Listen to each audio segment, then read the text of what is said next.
In the frozen, snow-choked hellscape of December 1944, the German war machine, a beast long thought to be dying, had roared back to life with a horrifying final fury. Hitler's last desperate gamble, the massive Ardennes offensive, known to history as the Battle of the Bulge, had ripped a massive bleeding hole in the American lines. Elite panzer divisions, the iron fist of the Third Reich, spearheaded by the most battle-hardened and arrogant veterans of the entire war, were storming through the dense, snow-laden forests. They were arrogant, they were confident, and they were utterly contemptuous of the soft, supposedly decadent Americans they saw fleeing before them. The Lightning War, the Blitzkrieg, was back, and they believed nothing on earth could stop them.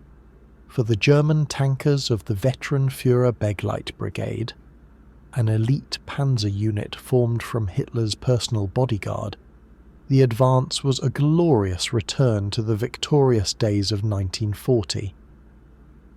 Their Panther and Panzer IV tanks, technologically superior and crude by men who had survived the frozen apocalypse of the Eastern Front, were the undisputed kings of the battlefield. They rolled down the narrow, icy roads of Belgium, their powerful Maybach engines roaring a symphony of destruction, their commanders standing proudly in their turrets, laughing at the chaos and panic they were creating. They saw the American GUIS as a disorganized, poorly led mob, a defeated army on the run. They were the hunters, and the entire American 7th Armored Division was their designated prey. As their column approached the key crossroads town of St. Vith, a vital artery for the entire American defense, they expected to roll right over the demoralized defenders and continue their race to the Meuse River. They knew the Americans had some Sherman tanks, a tank they derisively called the Tommy Cooker for its tendency to burst into flames. They knew the Americans had anti-tank guns. But those were predictable, conventional threats. You could see them, you could flank them, you could destroy them. The German tankers, veterans of 1,000 brutal engagements, believed they had seen everything the American army could possibly throw at them. They were about to be shocked into a new, terrifying, and utterly incomprehensible reality.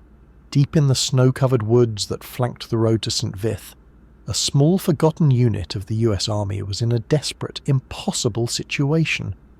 They were artillerymen from the 7th Armored Division. Their weapon was the M7 Priest, a self-propelled howitzer. It was, in essence, a big, powerful 105mm cannon mounted on a Sherman tank chassis, but with a crucial, fatal flaw for direct combat: an open top. It had only thin armour, designed to stop shrapnel, not armour-piercing shells. Its profile was high and easily visible.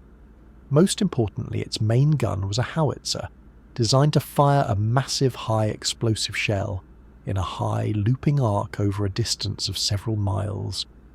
It was a superb weapon for its designated job: to stay hidden far behind the front lines and obliterate unseen targets.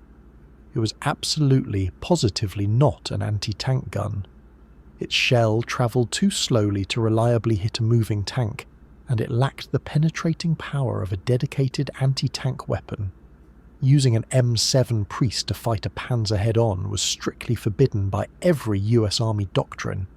It was a suicidal, insane idea.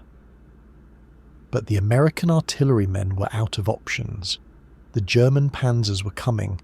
The front line, which was supposed to be miles ahead of them, no longer existed. They were the front line. An American artillery officer facing the annihilation of his men and the collapse of the entire sector made a decision born of pure, unadulterated desperation. He would break every rule in the book. He ordered his M7 Priest to do the one thing they were never ever designed to do: become ambush predators, become tank hunters. The American crews, with a sense of grim, fatalistic determination, frantically drove their M7s off the roads and deep into the dense snow-covered pine forests that lined the route of the German advance. They camouflaged them with cut pine branches and draped them in white sheets, until their high profiles blended almost perfectly with the snow-laden trees. They were no longer an artillery battery, waiting for orders from a distant observer. They were now a hidden pack of wolves, waiting for the prey to walk into their jaws. The lead elements of the German Panzer column, a reconnaissance platoon of Panzer IVs, rumbled down the narrow tree-lined road towards St. Vith. The German commanders in their turrets scanned the woods with their binoculars, their eyes trained to spot the familiar boxy shape of a Sherman or the glint of a bazooka. They saw nothing but a silent, beautiful, snow-laden forest. They felt completely safe, completely in control, their arrogance swelling with every metre they advanced unopposed. From his hidden, camouflage position, an American gunner in his M7 Priest watched the lead German tank enter his sights. He was just a few hundred yards away, a point-blank range for a cannon of this size. He was not aiming in a high arc. He was aiming straight ahead, like a sniper aiming a rifle. He waited, his heart pounding in his chest, and then his commander gave the order to fire. Instead of the sharp, high-velocity crack of an anti-tank gun the Germans were accustomed to, the forest erupted with a deafening, guttural boom. A massive 33-pound, 105mm high explosive shell, a shell designed to obliterate concrete bunkers and pulverized infantry formations, screamed across the short distance and slammed into the side of the lead panzer. The German crew never knew what hit them. The shell didn't just punch a neat armour-piercing hole, it detonated with such catastrophic concussive force that the entire 45-ton tank was engulfed in a massive fireball. The sheer explosive energy ripped the tank's turret from its housing and threw it a dozen feet into the air, where it spun like a macabre top before crashing upside down in the snow. On the road, the entire German Panzer column ground to a halt. The commanders stared in utter disbelief. This was their first shock. What in God's name was that? The sound was wrong. The explosion was too big for a Sherman. It was too big for any anti-tank gun they knew of. It sounded like an artillery shell. But that was impossible. Artillery was miles away. How could an artillery shell hit them with a flat trajectory, like a rifle shot from a position they couldn't see? Panic and confusion swept through the German ranks. The panzer commanders, convinced it was a fluke, a lucky shot, ordered their tanks to open fire on the woods where the shot had come from. They sprayed the trees with machine gun fire and high explosives, searching for the source of the attack. They saw nothing. Just as they focused all their attention and firepower on one side of the road, a second, deafening boom erupted from the other side of the road. Another M7 Priest hidden in a completely different position had fired. A second German tank exploded in a shower of shrapnel and flame. This was their second and more profound shock. The enemy wasn't just invisible, he was in two places at once. The Germans were completely and utterly baffled. They were being hunted by a ghost. They were trapped on a narrow, icy road, a perfect killing zone, being picked apart by an enemy they couldn't see. An enemy that used a weapon that shouldn't have been there, in a way it should never have been used. This was the genius of the American tactic. The M7 Priests were using a shoot-and-scoot strategy. They would fire one or two devastating rounds from their perfectly camouflaged position, and then, while the Germans were still reeling in shock and firing wildly into the empty woods, they would use their tracked chassis to quickly reverse, drive a few hundred yards through the dense forest under cover, and set up in a new, completely unexpected ambush position. For the German tankers, it was a waking nightmare. The forest had come alive. Every direction held a new, invisible threat. Every earth-shattering boom of the phantom cannon sent a fresh wave of terror through their ranks. Their glorious, arrogant advance had turned into a stationary, frozen slaughter. Tank after tank was hit and brewed up, their veteran crews incinerated inside their steel coffins.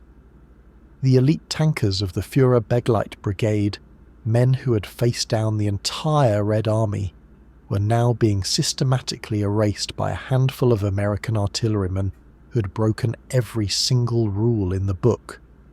Their legendary fighting spirit shattered. The Blitzkrieg was dead, stopped cold in a snowy Belgian forest.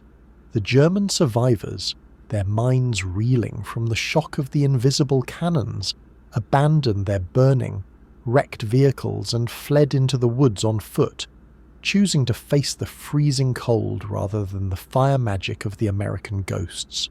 When American infantry later advanced up the road, they found a scene of absolute apocalyptic carnage. The burning, twisted hulks of a dozen elite German panzers littered the road, a steel graveyard that marked the high tide of the German offensive in that sector.